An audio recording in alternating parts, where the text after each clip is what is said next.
Todo guatemalteco e incluso muchos extranjeros saben que el nombre de nuestra ciudad capital es el que corresponde al de la República de Guatemala, aunque sabemos que su nombre correcto es la Nueva Guatemala de la Asunción. Sin embargo, con esa manía que tenemos los guatemaltecos de poner sobrenombres o motes a casi todo, son muchos en los departamentos que afirman con toda seriedad que van a la Capirucha, refiriéndose a la capital de Guatemala. ¿A quién se le ocurrió tal cosa? Vaya usted a averiguar, lo que seguramente envejecerá antes de que logre la identidad de semejante guasón. El caso es que cuando es fundada la ciudad capital, en pocos años se habían trazado las calles, señalando que en un solar o terreno determinado se construiría un templo o iglesia X. No había pues calles que tuviesen nombre y los barrios por supuesto no existían ni en las páginas amarillas, ya que tampoco las habían inventado en el siglo XVIII. A pesar de ello, se sabe que todas las calles, llegado el siglo XX, tenían un nombre con el cual podía ser identificada por todos los capitalinos. Hay que recordar que el trazo original de nuestra ciudad capital, tenía apenas 12 calles que iban de la primera a la 12ª y de primera a 18ª, es decir, caminando a paso regular. Nuestra ciudad capital podría ser recorrida como si se tratase de un largo paseo en muy pocas horas. En aquellos primeros años de la ciudad capital, las calles no tenían nombres, al igual que los barrios, porque sencillamente no existían.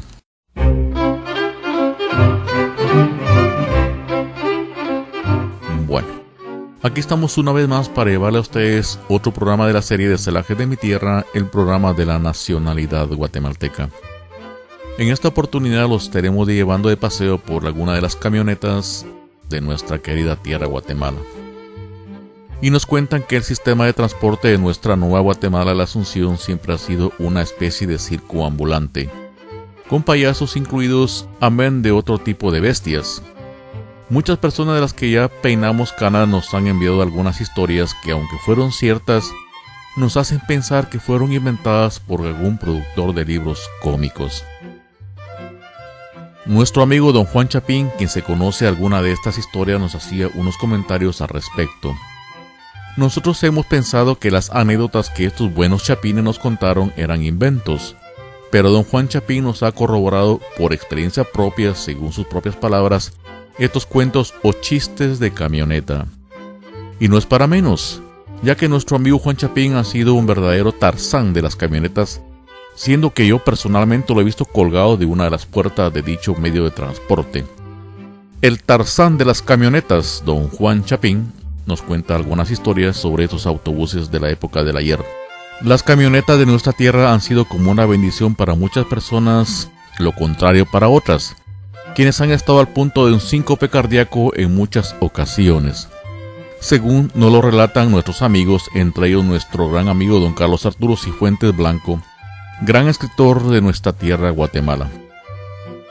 Fue en los años de 1900 que surgió en la ciudad de Guatemala el uso del transporte urbano, o las camionetas, conocidas allá en nuestra tierra Guatemala. La primera ruta de ese transporte tenía su recorrido desde el Calvario y el Guardaviejo por la calle de la Libertad, que en la actualidad corresponde a la famosa avenida Bolívar.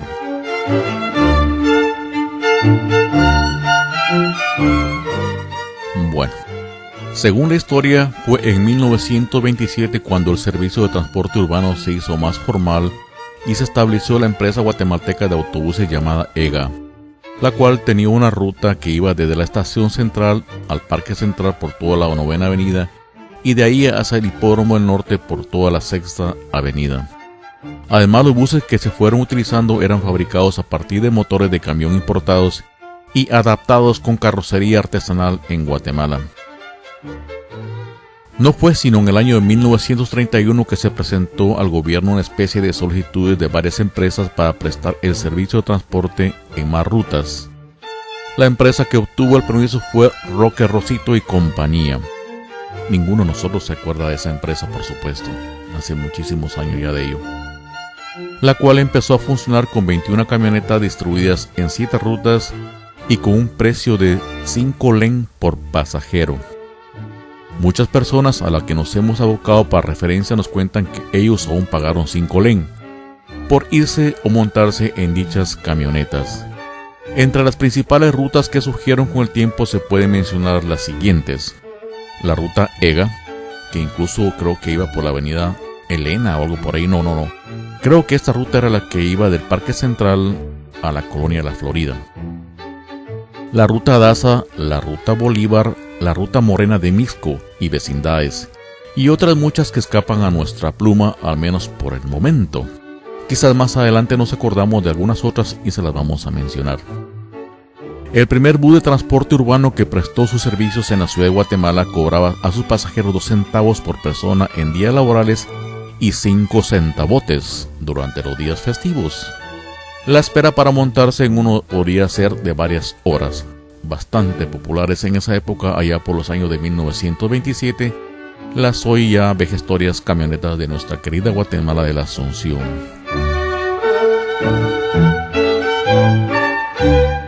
Bueno, aquí estamos ya de nuevo para llevarles a ustedes otro segmento más de este su programa de Celajes de mi Tierra. Las camionetas, nos dicen, trajeron consigo, además de amontonazones y un buen medio, para que los dueños del ajeno se afincaran dinero mal habido. Carterista los patojos, nos apuntaron por aquí. También hubieron otros muchos problemas de circulación, ya que luego de que empezaran a funcionar los buses, se tuvo la necesidad de instalar semáforos en la ciudad. Aunque esto no ayudaba de mucho, por lo menos ya había alguna regulación. Para entonces ya se contaba con una cantidad grande de otros transportes como carros y motocicletas, lo cual, nos dicen, agravaba aún más el asunto, amén de lo mal cuidados que estaban los mentados buses, que le echaban la culpa a las carreteras en mal estado. En un inicio, la mayoría de las rutas pasaban por el Parque Central. Este era un punto importante y básico para la ubicación de la ciudad. Al momento en que los pasajeros ingresaban a los buses, el conductor le entregaba un ticket o boleto en el que se establecía el precio del pasaje. En la actualidad esto ya no existe, pero son recordados con nostalgia por quienes en su momento los utilizaron, especialmente los tickets Capicúa, que en algunas oportunidades podían ser cambiados hasta por un beso, nos platicaron aquí. Eso no tuve la oportunidad yo de verlo, aunque sí ya tengo mis añitos entrados en la vida.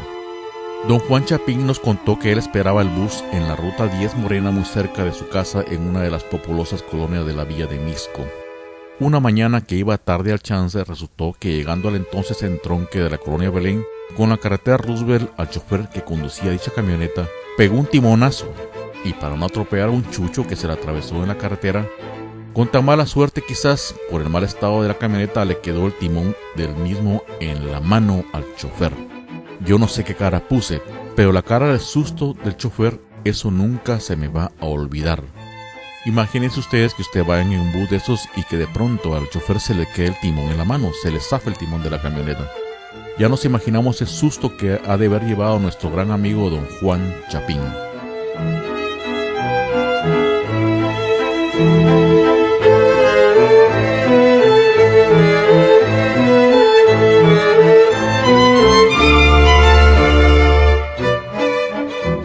Románticas las camionetas, nos apuntaron por aquí. La verdad que a veces uno se acuerda ese medio de transporte en Guatemala y de verdad se echa un suspiro uno por las camionetas. Aunque ahora no sé si todavía existan en Guatemala, pero en esa época sí eran muy bonitas andar en camioneta, aunque no era peligroso como en la actualidad. Otro gran amigo, don Pedro del Cacho, también nos comentó una historia que le ocurriera a él en una oportunidad de que iba con su esposa desde la terminal de la zona 4 rumbo a la colonia La Reformita. Fíjese que las camionetas que hacían la ruta terminal siempre iban cargadas con canastos de compra de toda clase, nos contaba don Pedro del Cacho. Ese día no fue la excepción, ya que como siempre a la par del chofer iban un sinnúmero de canastos de mimbre con toda clase de encomiendas que la gente llevaba para sus casas, unos y para revender otros. Al llegar a una de las paradas de la terminal subió una señora con un canasto repleto de pollos, para lo cual, y como usualmente lo hacía, lo puso a la par de donde el chofer maniobraba la camioneta.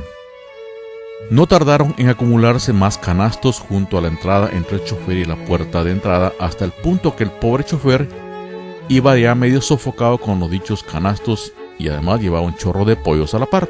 pero a la gente no le importaba, siendo que para ello estaban pagando 5 len extra para poder llevar sus canastos allí mismo a la par del chofer. Cuando estábamos a punto de llegar al puente de Pamplona, en una maniobra del chofer se le zafó la palanca de velocidades. Por más que trató el pobre chofer de meter la palanca de regreso al mecanismo de la misma, no pudo debido al montón de canastos que le hacían estorbo, y que por ir viendo cómo la metía nos fuimos a chocar en contra de un paredón justo al pie del puente de Pamplona. Ya nos imaginamos el susto que llevaría aquí, nos cuenta don Pedro del Cacho. Imagínese usted, don César, nos decía, el montón de gente en la camioneta, el montón de pollos que se salieron y todos nos pegamos un porrazo. Y como usted sabe, en Guatemala placa le llaman al registro de los automóviles o camionetas o camiones, pero también placa le llaman a los dientes postizos que algunas personas llevan. Pues a una señora del porrazo que se dio se le cayó la placa de dientes. Y al salir de la camioneta, esta le preguntaba a todas las personas que habían ahí si habían visto la placa. Y ella se refería a la placa de dientes, no a la placa de la camioneta. Por lo que una señora ya media molesta, y por los porrazos que se había dado, le dice a la señora: no tuvimos ni tiempo de agarrarnos, mucho menos de verle la placa a la camioneta. Bueno amigos, así hemos llegado a un final feliz de este su programa de Celajes de mi tierra, el programa de la nacionalidad guatemalteca. Como siempre, les suplicamos rezar el Santísimo Rosario. Los textos son del señor Juan de María Escobar de la Moncarda. Hablándoles como siempre, este es su amigo César Augusto Escobar Coaglio.